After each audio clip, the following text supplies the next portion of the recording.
The day my boss laughed while my stepmother stood beside him was the day something inside me shut down. Not snapped, not exploded, shut down. Hey guys, before we dive into today's family revenge story, make sure you subscribe to the channel and hit the like button. And I'm curious, where are you watching from right now? Comment your country and current time below. All right, let's begin. This is the story of a family pushed to the edge, and what happened next will shock you. My name is Evan Cole, 32, white, American. The kind of man people mistake for harmless because I don't raise my voice or pound tables. I worked as a compliance analyst at a mid-sized real estate firm in Chicago. Quiet job, long hours, zero glory, and apparently zero respect. My boss, Rick Hammond, loved power more than results. He was loud, red-faced, and thrived on humiliating people in meetings. I learned early that if he needed a scapegoat, it would be me. Missed deadline? Evan. Client upset? Evan. Even when my reports saved the company from lawsuits, Rick took the credit and slid my name out of the frame. Then there was my stepmother, Diane. After my father died, she didn't just inherit the house. She inherited control over family gatherings, over finances, over me. She always reminded me I was lucky she let me stay involved at all. Lucky she helped me get my job. That was the worst part. Rick was her brother-in-law. She introduced me to him as Evan, my late husband's son. He's sensitive, but he tries. Rick never forgot that sentence. Neither did I. The humiliation peaked at a company charity event. Diane was there, dressed like she owned the room. Rick had a microphone. He joked about nepotism hires and looked straight at me. The room laughed. Diane smiled. She didn't defend me. She nodded, like it was true. That night, Rick cornered me near the bar. "You know why you're still here," he said. "Because you don't fight back. Guys like you need guys like me." Diane overheard and added softly, "Evan's always been compliant." That word hit harder than the laughter. I went home and stared at myself in the mirror. Not angry, not broken. Invisible. That's when I realized something dangerous. They didn't see weakness. They saw permission. And permission can be revoked. Rick thought power was volume. Diane thought it was inheritance. Neither understood systems. What they didn't know was that compliance wasn't just paperwork, it was access. I saw everything. Internal audits, shell LLCs, side deals Rick quietly approved to boost his bonus.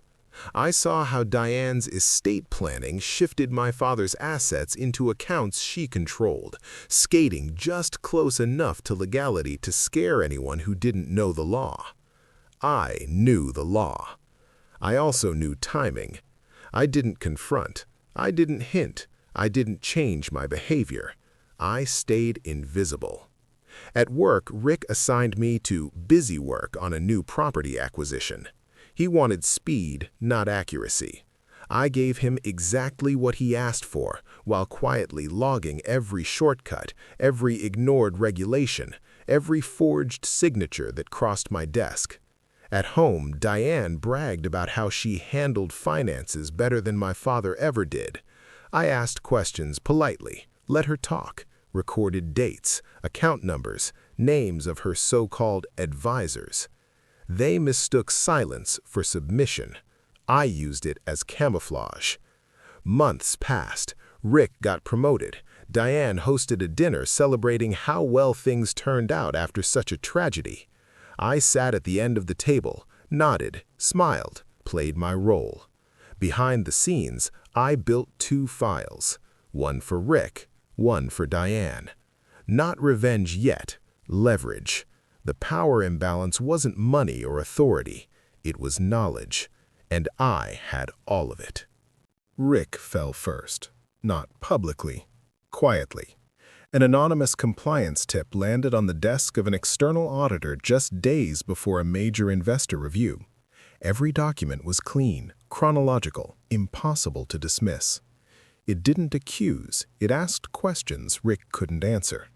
Deals froze, bonuses vanished, His name stopped being praised in meetings. Rick stormed into my cubicle one morning. "You trying to be smart now?" he snapped. I looked up calmly. "Just doing my job." That was the moment fear crept into his eyes. He realized I wasn't scared anymore. Diane's fall was slower. I waited until she tried to refinance the house using assets she didn't legally control. The bank flagged discrepancies. Her advisors backed away. Suddenly, she needed me. "I don't understand these forms," she said, voice tight. I slid a folder across the table. "I do." Inside was a clear breakdown of how her financial maneuvers violated fiduciary duty.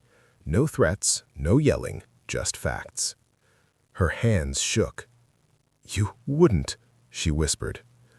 "I won't destroy you," I said. "I'll correct you."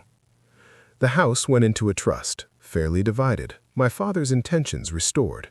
Her control evaporated. Rick wasn't as lucky. The audit turned into a formal investigation. He was removed pending review. The office watched him pack his things in silence. No laughter, no microphone. He passed me on the way out. "You were nothing," he muttered. I smiled, the first real smile he'd ever seen from me. The final humiliation wasn't loud. It was permanent. Rick's reputation never recovered. Not fired publicly. Worse, unemployable. No firm wanted the risk. His power died in private. Diane still attends family gatherings, but she asks before she speaks now. She listens. She knows where the lines are. And me? I left the firm 6 months later. Not pushed, not broken.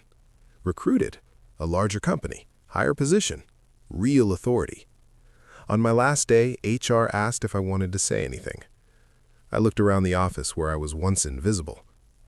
"No," I said. "I already did." Some people think revenge has to be loud. They're wrong.